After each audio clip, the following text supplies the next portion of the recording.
नमस्कार दोस्तों। अनुज गोयल हमारा नाम है। गेट माई यूनिवर्सिटी से हर मेडिकल एस्पिरेंट के लिए वो पल आ चुका है जिसका वो बेसब्री से इंतज़ार करते हैं। और वो पल होता है जब नीट का इंफॉर्मेशन बुलेटिन जारी होता है और सारी टर्म्स कंडीशंस और एक एक चीज़ आपको क्रिस्टल क्लियर हो जाती है। Timelines, date sheet, documents, process, eligibility, everything. और आज जो वीडियो हम लेके आ रहे हैं उन सारे नीट एस्पिरेंट्स के लिए, ऑलमोस्ट 24-25 लाख नीट एस्पिरेंट के लिए बहुत इंफॉर्मेशन होने जा रहा है, जो एक बारीकी ढूंढते हैं कहीं कोई गलती ना हो जाए और एक पर्सपेक्टिव ढूंढते हैं कि फॉर्म फिलिंग या रजिस्ट्रेशन में हमें किन बातों का ध्यान रखने की आवश्यकता है। दोस्तों, आज हमारा टॉपिक है नीट यूजी 2026 की एप्लीकेशन रजिस्ट्रेशन प्रोसेस और पूरी application guidelines.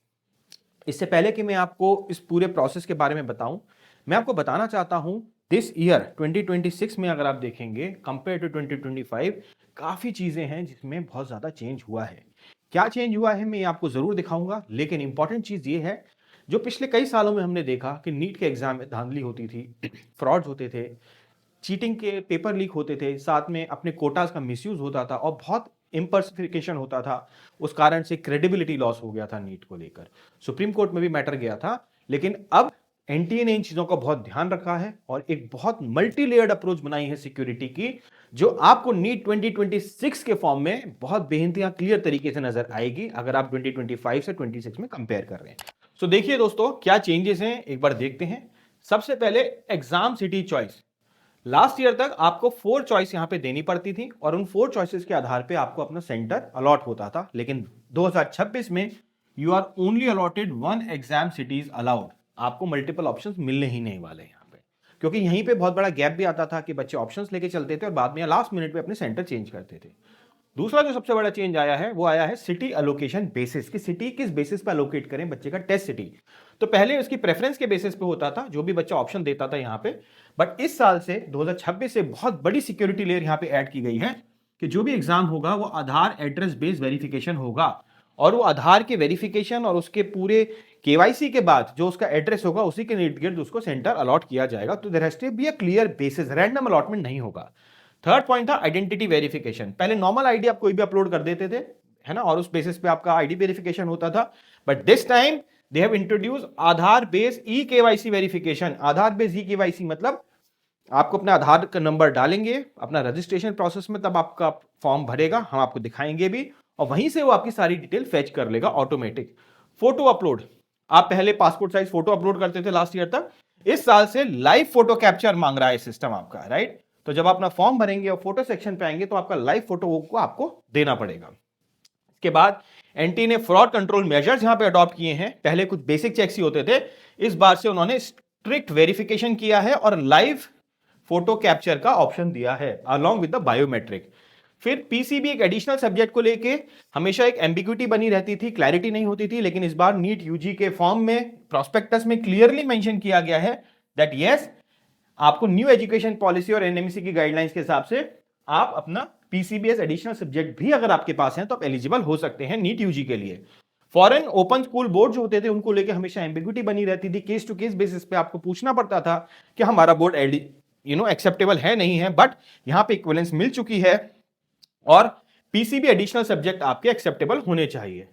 Exam pattern same ही रहेगा, ऑलमोस्ट कोई खास चेंज नहीं है लास्ट ईयर के मुकाबले। करेक्शन विंडो जो है वो अवेलेबल रहेगी, बट लिमिट्स उसके अंदर एज सच रहेंगी। सो ऑल इन ऑल अगर आप देखें तो इस बार जो नीट यूजी का फॉर्म है वो काफी स्ट्रिक्ट फॉर्म फिल है, आधार सेंट्रिक है और एलिजिबिलिटी काफी फ्लेक्सिबल कर दी गई है पीसीबी के इंस्टेंस को लेते हुए। तो दो अच्छी चीज इसमें निकल के आ रही है, सिक्योरिटी लेयर्स बहुत अच्छी है और जो एम्बिग्यूटी थी सब्जेक्ट्स को लेके, एडिशनल सब्जेक्ट्स को लेके, वो सारी एम्बिग्यूटी को यहां पे दूर किया गया है। तो very positive move by NTA जो यहां पे इन लोगों ने अडॉप्ट किया है, राइट। सो दोस्तों आगे बढ़ते हैं एंड अब देखते हैं अगली स्लाइड में यहां पे कि हमारे dates and details time sheets क्या है एनटीए के इस नीट यूजी के। सो फॉर्म फिलिंग जो है दोस्तों आपकी वो आपकी 8 फेब से शुरू हो गई है, राइट, और ये आपकी 8 मार्च तक चलेगी 9 बजे तक। तो ये आपका टाइम लिमिट है। वेबसाइट जो है आपकी neetnta.nic.in, इस वेबसाइट पे जाके आपको अपना फॉर्म लॉगिन करना है। लास्ट डेट फी पेमेंट की 8 मार्च 2026 अप टू 11:50। करेक्शन विंडो 10 मार्च से 12 मार्च की रहेगी। डेट ऑफ एग्जामिनेशन जो रहेगी आपकी दैट इज 3 मई 2026, ये आपका बॉटल डेट है, इसी को लेके आपको टारगेटेड अपनी तैयारी करने हैं। Duration of exam same 180 minutes 3 hours. Time slot 2 बजे से लेकर 5 बजे, कुछ चेंज नहीं हुआ इसके अंदर। डिक्लेरेशन ऑफ रिजल्ट टेंटेटिवली 10 से 15 जून के बीच में आपका रिजल्ट यहां पे डिक्लेयर हो जाएगा। सो ऑलमोस्ट 40-45 डेज के अंदर आपका रिजल्ट हो जाएगा, राइट। और एप्लीकेशन फॉर्म की जो कॉस्ट है, जनरल कैंडिडेट्स के लिए 1700, ओबीसी के लिए 1600, ईडब्ल्यूएस, एससी एसटी पीडब्ल्यूडी के लिए 1000 रुपीज की यहाँ पे एप्लीकेशन कॉस्ट रखी गई है। दोस्तों अब आते हैं डॉक्यूमेंट्स पे कि क्या क्या डॉक्यूमेंट्स हैं जिनको लेके आपको पहले से ही अपने डॉक्यूमेंट तैयार करने हैं once you are going for the application form filling. नहीं तो बाद में क्या होता है, आपका सेशन एक्सपायर होता है और आपको वहां पे तकलीफ होती है अपने फॉर्म फिलिंग प्रोसेस के अंदर, राइट। तो सबसे पहला जो डॉक्यूमेंट है आपका, आपके पास अपना ब्लैक एंड व्हाइट एक फोटोग्राफ होना चाहिए जिसमें 80% आपका फेस कवर्ड होना चाहिए जेपीईजी फॉर्मेट में, और ये साइज है जो साइज फाइल आपकी होनी चाहिए अपलोड के लिए। फिर आपकी सिग्नेचर होनी चाहिए, डिजिटल सिग्नेचर। लेफ्ट हैंड और राइट हैंड का थंब इंप्रेशन होना चाहिए। आपके पास कैटेगरी सर्टिफिकेट आपको पहले ही डालना पड़ेगा इस बार। अपनी कैटेगरी को लेकर please be very specific while you are filling the form. ऐसा ना हो कि आप जनरल में भर दें, बाद में आपका कहे कि मेरी कैटेगरी रिजर्वेशन है, तो वहां पे दिक्कत होने की संभावना बहुत रहेगी आपको।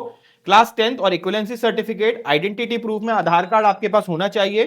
Then scan copy of PWD, और अगर आप फिजिकली बैकवर्ड हैं तो आपके पास पूरा उसका सर्टिफिकेट होना चाहिए। एड्रेस प्रूफ में आपका प्रेजेंट और परमानेंट एड्रेस प्रूफ की कॉपी होनी चाहिए, और स्कैन कॉपी आपके पास अगर एनआरआई, ओसीआई और फॉरेन आप कैंडिडेट है, एप्लीकेंट है, तो आपके पास ये डॉक्यूमेंट्स भी सारे के सारे होने चाहिए। तो दोस्तों आगे बढ़ते हैं और अब हम आपको एक बेसिक छोटी सी ग्लिम्स देते हैं। ये देखिए, ये क्वालिफाइंग एग्जामिनेशन कोड्स होते हैं जो नीट यूजी के फॉर्म में होते हैं। अगर आप एप्लीकेशन ब्रोशर पढ़ेंगे तो प्लीज जब आप सेलेक्ट करें कि आप किस कैटेगरी के लिए हैं या किस क्वालिफाइंग क्राइटेरिया में फिल करते हैं, ध्यान से दीजिएगा। अगर आपका क्वालिफाइंग क्राइटेरिया गलत हो गया, क्योंकि हर साल काफी बच्चे हैं जो क्वालिफाइंग क्राइटेरिया गलत भर देते हैं, ये मैंने निकाल के आपको दिया है हमारी टीम ने। Code 1, 2, 3 and 4। Code 1 is for the students जो क्लास 12th अपियरिंग है, जिनका रिजल्ट अवेटेड है। Code 2 is for the people who have pass class 12th और आज वो हायर सेकेंडरी आईसीएसई इक्विवेलेंट में पढ़ रहे हैं, right. Code 3 is for the pass intermediate pre-degree science candidates must have PCB English with practical examination, and code 4 of for pass pre-medical pre-professional exam after higher secondary, right? तो जब आप form भरेंगे आपको code नहीं भरना, लेकिन आप eligibility please ध्यान से भरिएगा, राइट। और नेचुरली जैसा हमने बताया था, PCB plus English taken as additional subject after class 12 are valid for NEET UG 2026। एक बहुत ही पॉजिटिव डेवलपमेंट है जो यहां पे आपको देखने को मिल रहा है।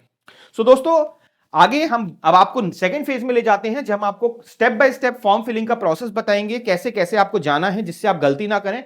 कहीं भी आपको कोई डाउट हो आगे भी, तो आप हमारे टोल फ्री नंबर 7678676001 पे हमसे कांटेक्ट कर सकते हैं।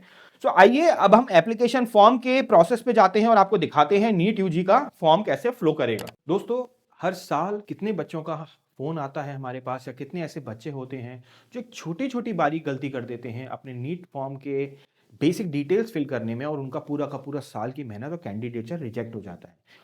इसीलिए ये स्लाइड हम लोगों ने बनाई है आप लोगों के लिए। अगर आप फॉर्म भर रहे हैं, इन कुछ बातों का 14 पॉइंट्स का ध्यान रखिए, और ध्यान रखिए गलती आपसे नहीं होनी चाहिए। तो आइए कवर करते हैं major reasons why NEET UG applicant can get rejected. ये आपका एप्लीकेशन क्यों रिजेक्ट हो सकता है। सबसे पहला पॉइंट है कैटेगरी एंड रिजर्वेशन। दोस्तों अगर आप अपनी कैटेगरी भर रहे हैं, जिस भी कैटेगरी से आप बिलोंग करते हैं, प्लीज ध्यान रखिएगा आपका जो कैटेगरी सर्टिफिकेट है वो एक्सपायर्ड नहीं होना चाहिए, right.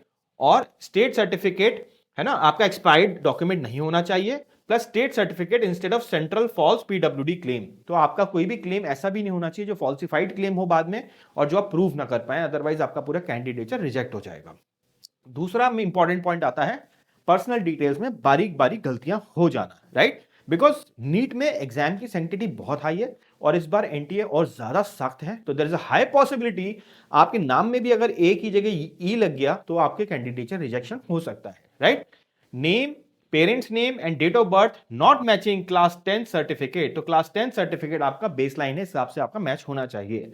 Third point education details आपकी, यहां पे ध्यान रखिएगा आपका जब 10th और 12th का जब आप डिटेल भर रहे हैं ना, तो आपका रोल नंबर जो है, आपका पासिंग ईयर जो है, इनमें कहीं भी गलती नहीं होनी चाहिए। बहुत छोटा सा पॉइंट है, आपका 10-12 डिजिट का रोल नंबर होता है, तो प्लीज इसके लिए भी ध्यान दीजिएगा, बाद में आपको इस चीज को रिग्रेट ना करना पड़े।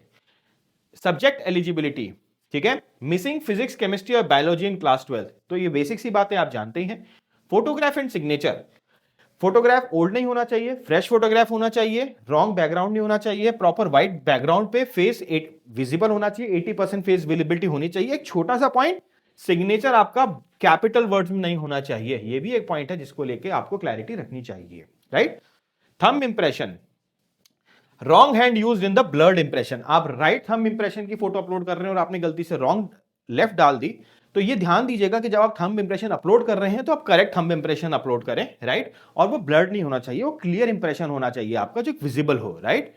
Then ID proof details, ID number mismatch और wrong document upload can definitely nullify your candidature. Nationality and eligibility, incorrect nationality selection affecting your eligibility. Contact information, अगर आप कोई भी ईमेल आईडी या मोबाइल नंबर ऐसा डालते हैं जो इनएक्टिव है, जो डोरमेंट है, जो कहीं से एक संदेह की स्थिति देता है, तो वहां पे भी आपकी चांसेस है। ये बहुत छोटे छोटे पॉइंट है दोस्तों, ये कोई आपको नहीं बताएगा, ये हम आपको इसलिए बता रहे हैं कहीं कोई फॉर्म फिलिंग में 1% भी गुंजाइश नहीं रहनी चाहिए, क्योंकि आधार कार्ड वेरिफिकेशन फॉर्म है। अगर आपने एक बार फॉर्म सबमिट कर दिया, करेक्शन विंडो में आपने ध्यान नहीं दिया, तो दूसरा फॉर्म भी नहीं भर सकते किसी भी हालत सूरत में, right. Then document upload, blurred, cropped, unreadable और इनकरेक्ट डॉक्यूमेंट। आप प्लीज अगर डॉक्यूमेंट अपलोड नहीं कर पा रहे, मोबाइल से बिल्कुल मत कीजिएगा, आप साइबर कैफे जाइए, अपने डॉक्यूमेंट स्कैन कराइए और उसके बाद अपने प्रॉपर डॉक्यूमेंट्स वहां पे अपलोड करिएगा, right. Exam preferences, wrong medium of question paper और impractical exam city choice. Then fees payment, failed और इनकम्प्लीट पेमेंट ट्रांजैक्शन, जरूर चेक करिए आपका पेमेंट ट्रांजैक्शन कंप्लीट हुआ है, आपको ईमेल पे उसकी कंफर्मेशन रिसिप्ट आई है, तभी आप अपने ट्रांजैक्शन को कंप्लीट मानिएगा, आप अजम्पशन में मत रहिएगा। फाइनल सबमिशन करते समय प्लीज अपना सबमिट करने से पहले अपने फॉर्म को 3 बार देख लीजिएगा, सेव एंड एडिट का ऑप्शन होता है, कहीं जल्दबाजी मत करिएगा, जब फॉर्म भरें सारी चीजें भूल जाइएगा, सिर्फ फॉर्म फिलिंग पे फोकस करिएगा। और डिक्लेरेशन जो है आपकी बिल्कुल भी फॉल्सिफाइड नहीं होनी चाहिए, any incorrect information can definitely ruin all your candidature. So दोस्तों, ये सारे पॉइंट्स हैं जो आपके लिए बहुत इंपॉर्टेंट हैं ध्यान रखने के, हमने आपको बताया। इस साल काफी ज्यादा सिक्योरिटी लेयर्स एडेड है, हमने आपको लास्ट ईयर से कंपैरिजन बताया, हमने आपको टाइमलाइंस बताई, हमने आपको मिस्टेक्स टू अवॉइड बताई, फॉर्म कैसे भरना है, क्या क्या स्टेप्स होनी चाहिए, नेचुरली वो आपको खुद भी देख सकते हैं, और भी वीडियोस मिल जाएंगे, बट हमारे लिए इंपॉर्टेंट था वो फैक्टर्स आपके सामने लाना जो शायद आप जाने अनचाहे गलती कर सकें, वो ना हो आपसे। सो दोस्तों, इसी के साथ ये टीम गेट माई यूनिवर्सिटी का आपके लिए एक छोटा सा प्रयास था, जिससे आप एक अपनी फॉर्म फिलिंग को हेल्दी तरीके से करें, कॉन्शियस वे में करें। फिर भी आपको कोई डाउट है तो आप हमारे टोल फ्री नंबर 7678676001 पे हमको मैसेज ड्रॉप कर सकते हैं, व्हाट्सएप कर सकते हैं, और हमारी टीम आपको जरूर उस पर गेट बैक करेगी। Thank you very much.